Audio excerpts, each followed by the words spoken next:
வசனம் சொல்லுது, மார்க்கு 9:23 இயேசு அவர்களை நோக்கி, நீ விசுவாசிக்க கூடுமானால் ஆகும், விசுவாசிக்கிறவனுக்கு எல்லாம் கூடும் என்றார்.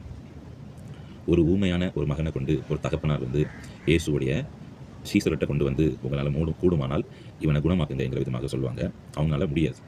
அதற்கு பிற்பாடு அந்த ஊமையான மகனை கொண்டு இயேசுகிட்ட கொண்டு வருவார். அதுக்கு இயேசு 19வது வசனத்தை சொல்வார், அவர் பிரயுத்தரமாக, விசுவாசம் இல்லாத சந்ததியே, எதுவரைக்கும் நான் உங்களோட இருப்பேன், அவனை எந்த வரைக்கும் நான் உங்களோட இருப்பேன், எதுவரைக்கும் உங்களிடத்தில் பொறுமையாக இருப்பேன், அவனை என்னிடத்தில் கொண்டு வாருங்கள் என்றார். அதுக்கப்புறம் அந்த ஊமை உள்ள அந்த மகனை இயேசு எடுத்து கொண்டு வருவாங்க. அவனை ஊமையாக்குகிற ஒரு ஆவி பிடித்திருக்கும். இயேசு அவர்கிட்ட கேட்பார், இது எந்த நாள் மட்டும் இவனுக்கு இந்த நோய் இருக்கிறது எங்கள் விதமாக. அது தகப்பனார் சொல்வார், அவனுடைய சிறு வயது முதல் கொண்டு. ஆனால் இந்த நோய் உங்களுக்கு சித்தமானால், உங்களுக்கு விருப்பமானால், உங்களுக்கு கூடுமானால் குணமாக்குங்க என்கிற விதமாக ரிக்வஸ்ட் பண்ணுவாங்க.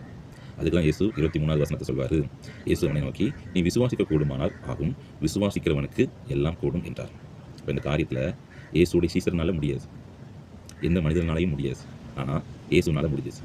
நம்முடைய விசுவாசம் நம்மளை சுற்றி உள்ளவர்கள் மேலே இருக்கக்கூடாதுங்க. உண்மையிலே சுற்றி உள்ளவர்கள் மேலே இருக்கக்கூடாது.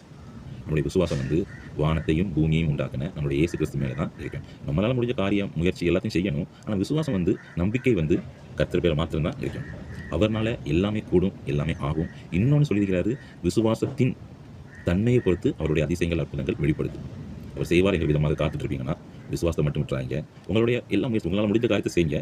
மீதியான விசுவாசம் அவர் மேலே மாத்திரம் இருக்கட்டு, அவர் காரியத்தை உங்களுடைய வாழ்க்கையில் நிச்சயமாக கொண்டு வருவார். ஆமென்.